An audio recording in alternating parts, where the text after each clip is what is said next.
It is Saturday right now, and man, we had a pretty good week. I find myself dwelling on Wednesday's failure somewhat, and it's a little frustrating to me. I'm going to back this up. A little frustrating to me, but that's racing, right? You're going to have some days where you thought you were going to do better and you didn't, but there is another side of that coin. Listen, I thought we had a shot to win the Open Pace and Trot this week, but those are good horses across the board, and for us to win both the way we did was impressive. And it was definitely a breath of fresh air, especially on a time of the year when it's so difficult and so tough. Well, for all of us, but definitely for me. It feels as we finally get that first installment of stakes. Now, March and April are gigantic payments. Once you get through April 15th, it seems like you go to bed April 16th and wake up and it's June 1st. It's a good feeling, but it takes a lot of work to get there, and I appreciate all the help from everybody and all the help from the horses too. Man, we did have a good week. Started off the week with Drebin. I thought he raced okay to be fourth. James thought he was vastly improved to the point where both him and Dominic opted to continue to race him straight up until the New Holland series. Now, don't read into that too much. He has to be good enough to race in the New Holland, and I think he's there, but that will be up to James and Dominic. I have no interest in going on the track at the New. Listen, we're going to go on the track as a little bit of a long shot to a long shot, depending on how he races over the next 3 weeks. I'm eager to see how he does, but I wasn't disappointed with last Monday's performance in any way, shape, or form. JK Victory raced really good. A lot of questions to ask last week, or to answer last week. How would he do? He'd only ever raced on a half once. We qualified him, schooled him, trained him, but only ever raced on a half once, and he was coming into that race off two, quite frankly, pitiful performances in Miami Valley. The consensus between Kane Kaufman and Jason was he just didn't get over Miami Valley good. Now, I had a tough time sinking my teeth into that one. You know, he raced at Dayton good. He looked okay at the Meadows. He looked terrible at Miami Valley. Could it be the track? Was it the surface? Kane's belief is that Miami Valley is much flatter than Dayton. He drives there. He'd know. I didn't really want to weigh in on an opinion of that. I don't drive at either track well enough or often enough to make a decision on that. But he was fairly certain, and Jason concurred. And listen, clearly they were both right. The horse raced fantastic, finishing second. I didn't want to come first in with him, but I had to. In Northfield Park, I was lucky to drop down to the rail in the last turn, but finished up very strong, second and 53 in a piece. A very good mile from him, so I was really impressed with JK Victory. Trosa was flying late, and there was I don't want to say there was drama. There was no drama. My contention is that Trosa should be in Ohio racing and now there's a 2 or 20 company. James lobbied very hard to race him one more time in Ontario just because he thought he was going to win his next start in the numbers of 2,500. Then he drew the 10 hole this week. Now, he wins the 10 hole out of the 10 hole in that class. Well, he clearly was tons the best. And I'm not a fan of racing horses with less than $20,000 life in open company. It's just unfair to them. But if he can do, and he's going to make money in there, I'll see. Now, really, James and Harry are the ones up against the wall when it comes to Trosa because the papers are drawn. It's easy for me just to say put him on the truck. I'll give them the latitude that they wanted because the horse Harry did train him back. He is campaigning him. James is driving him. And if they're adamant that he can do in those classes, then okay. We'll attack this on a race-by-race basis for Trosa. Tenacious Hanover, a little sore the other night, made a break. Mike had looked at him. He actually x-rayed him, thought he was fine, injected him. He said the x-rays come back perfect, negative. Same thing it always was with him. He's got a little bone bruise in his left hind ankle, and those hard tracks, they play a role. And they certainly did the other night. So also, Dr. Latessa had said maybe the corks on him are a little big. Now, he's not racing next week in that frigid cold. We're going to put him on the aqua treadmill for 3 or 4 days just to let that ankle cool down a little bit. and then we'll race him next week. This is all just part of the management of the horse. Watch Your Mouth finished third, just beat for second. That was his swan song. We've sold him. He's moving to Saratoga. And then Wednesday, you know, I just thought when I looked at the lineup for Wednesday, Irresistible Sun will be close. Cadeau's got a good chance to win. Century Legion is supposed to win. Memory and Imagination's picked to win from the rail. If he gets around, he should be good. Mounds for All should be a lock. That's my feeling on last Wednesday. Instead, we ended up with a flat mile from Irresistible Sun. A forgettable mile. I'd like to see him race a lot better than that. He just didn't put out the same way I thought he would. Yo Mister bounced out of nowhere. There was a horse I said, he's in a 32,000 class. He's like 7 or 8 to 1 morning line. He grabbed a bone. That would be great. You get all the bones on Wednesday and raced in. Amazing. Cadeau couldn't get through the deep track. Ended up bleeding a little bit. He didn't get in next week either, which is fine. We'll put him on Lasix. He'll race the week after.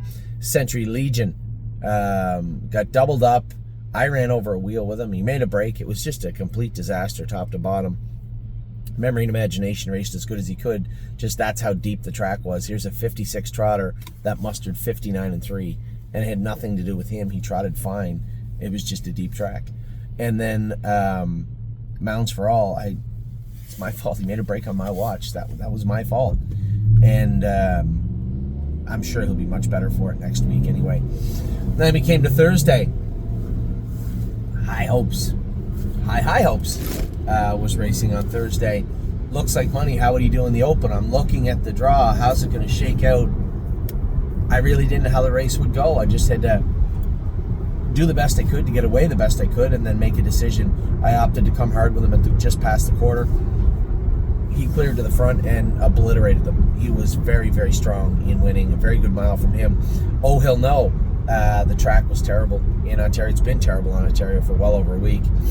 And for her to be fourth beat a length in 2 minutes was good.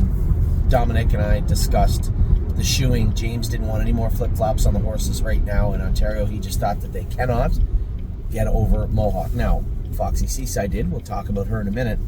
But again, when you're talking about shoeing changes, you just can't make blanket changes, right? It's foolhardy to do that. You have to make targeted changes, horse by horse changes. Foxy Seaside will keep her flip-flops on, and oh, he'll know. We may opt to make a few little changes with her and maybe go to a bar shoe if the track's going to be viciously hard this week, which it looks like it's going to be. Maybe we'll go to a bar shoe with her rather than a flip-flop. We haven't finished that discussion yet because we wanted to see how they all raced.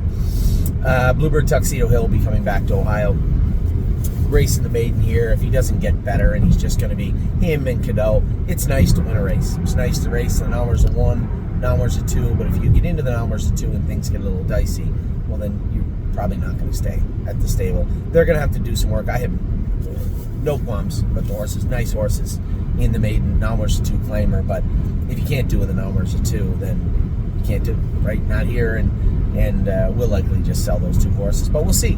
I'm not passing any judgment on them just yet. High Hopes is 4th.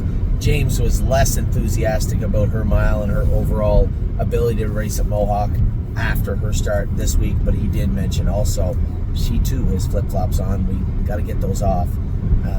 So that will be front and center, I believe, as the week starts next week. And then Texan Soprano that night raced good, but different driver, different trip, different outcome. And I thought he raced as well as he could. He was only beat maybe a length and a half, 2 lengths, but raced well and finished 5th. Now we come into Friday. Yeah, it's a tough time of month for me. A tough time of year for me. Every little bit counts. We always want the horses racing as good as we can. I butchered Time Is On My Side the week before, getting parked the whole mile with him.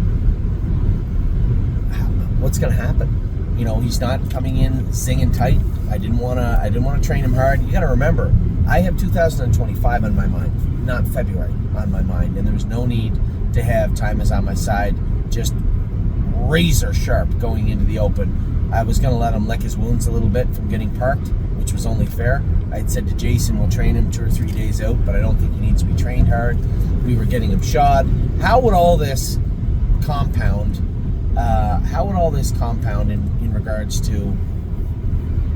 In regards to him racing on Friday? Would he be short? Would he be flat? I can tell you what he didn't want to do is leave. He had enough of that for 1 month. He fell off the gate a little bit. Everybody was leaving anyway, except for Hunter and I. I just dropped him in the 5-hole, ended up second over, ended up with a great trip. And winners win. He's a good horse, and he got by them at the wire to win. And he wasn't awesome. He was just good. And good is enough for him to get to the winner's circle when he's racing against horses. Even in the open caliber at the Meadows, he's a winner. He's coming off a strong sophomore campaign into a 4-year-old season where he looked awesome his first 2. Then his schedule was scattered a bit. He had to move him around. Raced him at Northfield.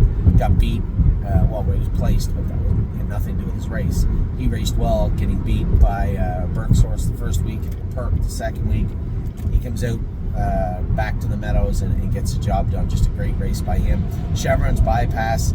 I think specifically to her, and I had said this to Dominic and to James, I just don't think she likes to be in an advancing position in the last turn, even on a big track like that.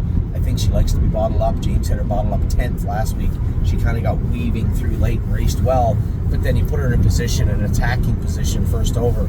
And listen, I don't want to keep harping on the drivers, hey, don't be first over in the last turn, don't be first over in the last turn, but I really believe that cutting her loose in the last turn, she gets a little self-conscious, she gets out of gear a little bit, she doesn't race as well, and that's exactly what you saw. That's exactly what you saw from her last night. She was just flat. But Never Lose Felix raced good. I almost felt bad moving him out of Ontario, but that was the decision I had made.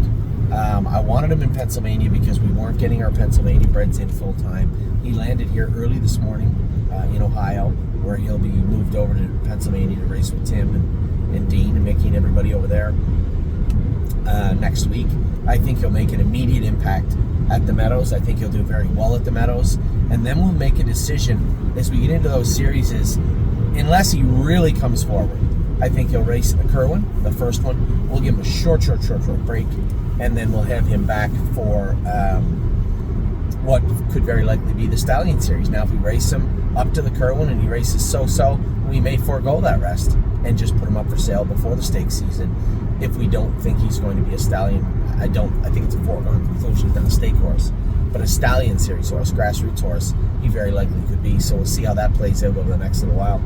And then Foxy Seaside was just, that's what we want to see from all the horses we turn out. We want to see them grow up, mature both mentally and physically, and come back, with a chip on their shoulder and want to do some damage. That's what Foxy's been like since she came back. A fantastic job training her back by Dominic. A tremendous job driving her by James, as always, for the most part. And Foxy Seaside has turned into, if you had, and I had expectations of Foxy Seaside as a 3-year-old, it's only fair to assume that she's exceeded those right now, just by looking at what she could be. What she is impressive. What she could be, well, who knows? No idea. Now, tonight I'm going to race Blue Ventura. I'm not racing, but I'm going to race Rosetta tonight if the races go at Northfield Park. Rosetta's in a great place to do some damage tonight, and I think she'll do very well. She is leaving for Ontario tomorrow. She's going to race in the place of Never Lose Felix, and quite frankly, I believe Rosetta's the better of the two. So it's the best horse to have in Ontario for us. I want to stretch her out as she is New Jersey and Kentucky bred. She doesn't need to be racing on a half-mile track, or even a 5/8 for that matter. Especially, I know that she can race well on those tracks. Her weakness is the straights, right? So I want to get her to a place where that's a strength, not a weakness anymore.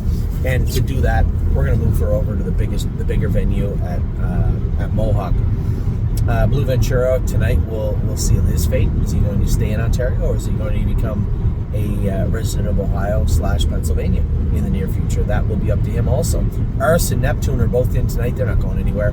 I think First Start has to race in the Open for us, and it's a tough hill to climb. We'll see how Jonathan does with him. James is driving Nick Lucci's horse,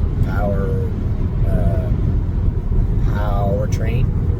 James is going to drive that horse, and then Neptune. Jonathan Drury is back in the seat for Neptune again, eager to see what he'll do with him. We have horses racing all weekend, but the story has been the horses racing all week, and the training also. Been very, very happy with the way the babies have gone. Some of the highlights, some of the horses that have really shone so far, and for those of you who don't hear your horse's name, don't worry about it. Some of our best horses didn't shine until the starting gate came out, right?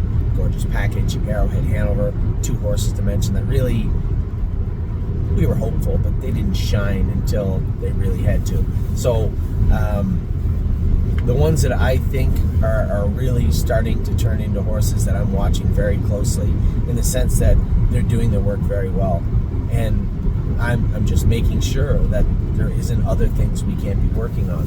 Blue Rare obviously acted up on Amy yesterday, but every time I've gone with this filly, she has been, and I don't use the word bionic very often. You know, James used it. It's a word. It's overkill, right? We use this gigantic adjective to explain how the horses have trained, because we're enthusiastic about it, right? I'm a very optimistic person, but Blue Rare to me, I know. Somebody just messaged me. Mohawk Raceway canceled tonight, so we will not see Neptune or Arson or Blue Ventura race tonight. That will have to wait until next week. That is a frustrating turn of events. Well, I can't say that I'm shocked. I'd said it in my earliest video this morning. That wet, heavy snow, it's tough to move, especially when there's ice underneath it. Really hard for a track crew to move that, and I'm not surprised. Disappointed, but not surprised. So we'll get back to the babies. Blue Rare, I think, is just a tremendously talented filly. What hurdles will she face as she moves forward? Muscle mass knees might pop up at some point. They don't seem to be as of yet. And then as we get into the summer, a lot of the muscle masses we've had allergies, and in some cases it's turned into a bleeding issue. So we'll see if we can be a little more proactive with that as we head into the summer. Uncle Danny, I think, is a tremendously talented animal, and there's no need to really drop the hammer with him. You're going to have to take my word for it for a little while, because I don't feel the need to push Uncle Danny. He does a great job right now. Hanger One is a horse that I'm going to probably spend a lot of time with over the next few months. He's getting better. His gait is cleaning up nicely. I like the way that we have him hung up, and I'm interested to see what he's going to end up being as we get closer to summer. I had a wonderful conversation with the breeder of Hanger One yesterday. He called asking about the horse. Never met the gentleman. Seems like a super nice guy. We talked, I bet you we talked 30-40 minutes on the phone just about him, his brother, horses in general. How impressed I was with the way that Carter had raced Go Dog Go last year, how he was managed and how he was driven. Honestly, just a master class on how to take a fractious animal and turn them into something. I guess the easiest way to put it was, I thought the way they did it was a scalpel. The way we do it is a little more like a hammer. We train them and drill it into them until they get it right and hope that they do. And as I said, that's not to say that our way is wrong or his way is wrong. Both can be right. But I was impressed by the way they raced that horse last year, and he's an impressive kid. He's got a great attitude, and the whole Pinsky family. I mean, you're talking about generations of horse people, and not shocked at all. So it was a great conversation, top to bottom. And I told him he wasn't aware that we videoed our horses, and I said, hey, just drop me a line from time to time and I'll send you over the link of Hanger One training. But he trained good on Saturday, and I'm excited to see how he's going to train over the next little while. Joe J. Folk, I'm going to talk about the top of the food chain horses right now, not the ones that trained good. Joe J. Fote trained better. Sterling Hanover looks like he's on his way. That attitude has to change, but it comes with the Walners, I think. I see that. That's not a bad thing, because when push comes to shove and you roll them in behind the starting gate, they usually do the work well. 3 Point Blue Chip was tough to train down. He was a tough one, and this guy reminds me a little bit of him. But we're talking about the top of the top. Judy's Money's done it perfect from day one. In fact, the only time she looked inferior was in that deep mud.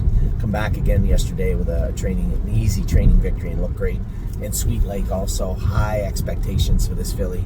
She just does her work so well, and she's so impressive doing it. The thing that impresses me the most about her is the matter-of-fact way she goes about doing it. And I know a couple of drivers that call on her, and she holds back a little bit. And I know when I've gone with her, put her in gear, set the bit in her mouth, and then ask her for a little bit more. And she does. She has it. And when I went with her on Tuesday, she put it on them. She put it on them pretty good, and I was thoroughly pleased with her. Rose Run Bobby continues to look good. There's just so much there. She's still very rough around the edges, but still looks so impressive. Really like her. Emerald Tom. These are two horses that Randy and Amy picked out, and Emerald Tom, he looks very, very good training right now. Steady Volo continues to look good also. Jason loves him. Actually, Daniel Cordina is going to buy a spot for the Mohawk Millions for Steady Volo. So I just thoroughly impressed with the entirety of these horses training especially, but the way the other ones are coming along nicely also.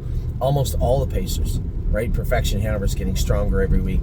Millie Girl looks great every week. Perfect Thought, she still is the queen of the castle. She looks fantastic and has solidarity.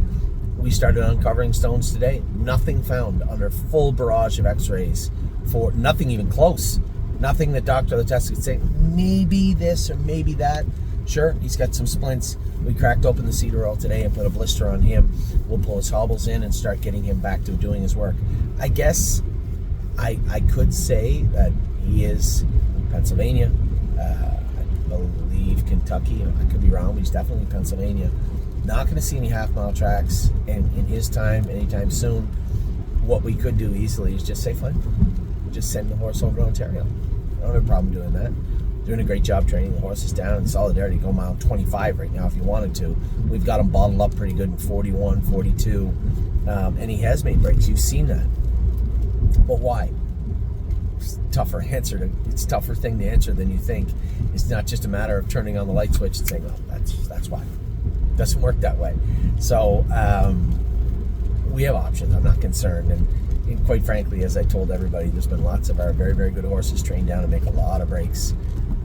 But making them now, the hope is that they, we can uncover any little issues, and those breaks will dissipate and disappear by the time they turn into racehorses. That's the hope. Riding the Rodeo has looked great also. Very, very good filly. Diosa Della Donza's coming nicely, and one of the more underappreciated horses right now because she can fly is, quite frankly, my name's Swaney. I mean, she has drifted. You're going to see it. I don't have to tell you. She has drifted herself into a place now where you're going to be forced to look at her. And I suspect whatever shares are left at the stable site will be gone very, very soon. And my name is Swaney. Neuromancer, I continue to talk about him in the highest regard. I think this is not only is he Momentum Warrior's brother, he's just a very, very good horse. And I like him a lot. Go Strong Hanover, again, top of the food chain in Airburn all along. Jailbird Jog is just very powerful filly and starting to put it together very, very well. I guess that's most of them for the most part. Our 3-year-olds coming along nicely. Arrowhead, Aunt Lily, Freedom Hill, gorgeous package. All look great. Fire and Shine's going to be ready in a week. We're going to race her wherever she can win. I know somebody said, do you think she's a stake filly? Nope. I don't know why I would think that. I suspect at the very best she'll be a useful Buckeye filly, but she'll be a super competitive non-winners at 2, 3, 4 condition claimer overnight type filly, and then where we go from there with her is wherever we want, quite frankly. Melisandre has been she's been a thorn in my side for a good reason. I had quietly, I think, reserved to the fact that she was going to be a broodmare this year. In my head, I believe I had convinced myself that she's just worth too much money as a broodmare, not the breeder. And she has trained so good the last 3 weeks. That mile the other day with Dancing by Myself, 2-2, come a half in a minute, maybe 59-4, was extremely impressive. And I can't wait to see what she does this week. She's supposed to qualify Thursday, but I'm not qualifying those horses when it's minus 13. I can tell you that. So unless the weather breaks, there'll be no qualifiers on Thursday for us. dancing by myself. I told everybody, be careful. Him and Admiral Dio both trained very, very well at the track here in Northfield. I can't say with certainty what that will translate to behind the gate in a race, but I think both horses are coming in very sharp. Captain Incredible, grand old chap, is looking good also. Captain Incredible is looking good. Those guys are still quite a ways from the races. I'm a Trucker and Febuary are very close to the races. Febuary was going to qualify on Thursday. I'm a Trucker's been in 2.7, 2.9. If I can get him, there's a horse I probably, we were going to send him to Ontario. But can he race in a maiden? I mean, maybe. Maybe I do put him on the truck. Maybe I will put him on the truck tomorrow. I might do that, and they can school him on Friday and tell me what I think. There, I've made my mind up. I'm a Trucker's going to Ontario tomorrow morning.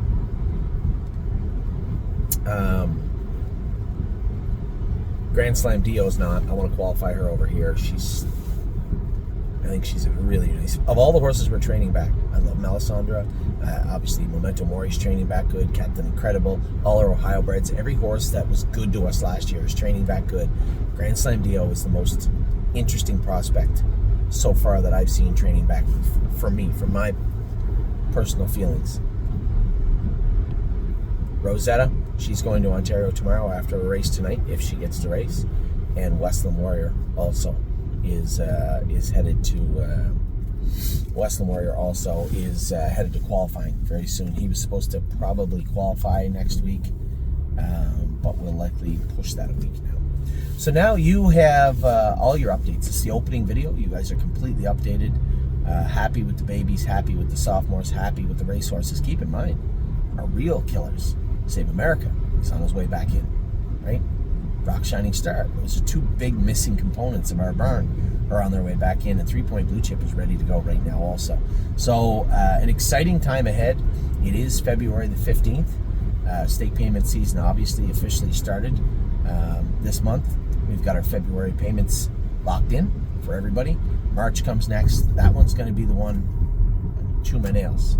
That's the tough month. March and April are tough ones, but off to a great start thus far. So with that, I'm going to let you go. I hope you guys are having a great weekend. My apologies. The race is canceled tonight in Ontario. There's not much we can do about that other than wait for next week. It will give us an opportunity to train up Arson a little bit tighter also, and get a feel for